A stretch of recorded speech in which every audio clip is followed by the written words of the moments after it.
Hey guys, Alex Leal here with StrokeBall.com. Today in this video, the mechanic we're going to take a look at is shoulder tilt. Shoulder tilt is the degree in which a pitcher's shoulders are angled during the linear drive phase and at front foot strike. I've examined the positioning of the shoulders of big league pitchers thoroughly during these two phases of the pitching delivery and have found some ranges that I believe to be optimal. Phase 1, linear drive phase. The linear drive phase of the pitching delivery occurs from the time the lead leg bottoms out at leg decline to the frame before the lower half begins to rotate into front foot strike. The range in which shoulder tilt should be during this phase is pretty broad. There are guys like Christian Javier that are somewhere around 25 degrees of tilt, who I would place in the highly tilted group, and then there are guys like Jacob deGrom and Luis Castillo who are nearly flat or at 0 degrees of shoulder tilt during this phase. During the linear drive phase, if the player is between 0 and 30 degrees of shoulder tilt, they should be fine. The only time I would look at changing the angle of shoulder tilt during the drive phase would be if the player is struggling with control issues and they are at the higher end of the tilt range, or if the player is struggling to get to the acceptable shoulder tilt range at front foot strike, which we will look at next. I performed a mechanical evaluation of 15 top major league pitchers and have determined the acceptable range of shoulder tilt at front foot strike to be between 4 degrees downwards to 12 degrees upwards.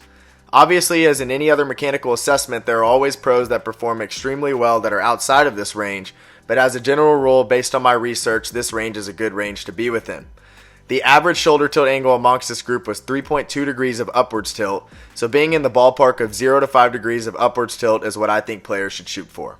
If a player is struggling to get into the acceptable range of tilt at front foot strike, and their shoulder tilt is too steep, I would suggest first looking at their tilt during the drive phase.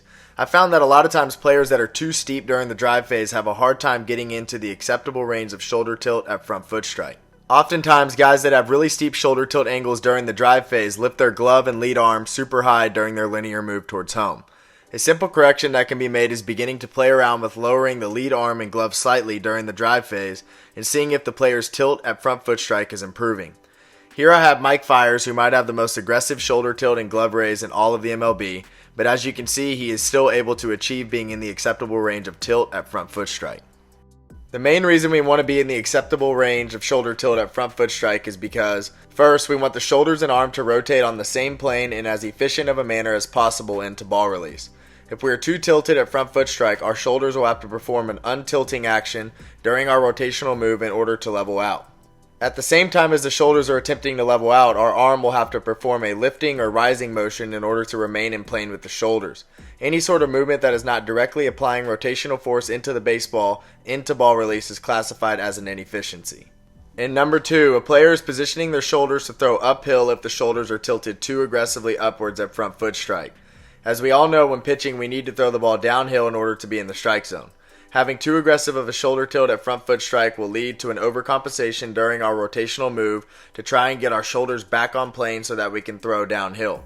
Overcompensating in order to try and correct mechanical issues that have not been addressed can oftentimes lead to injury.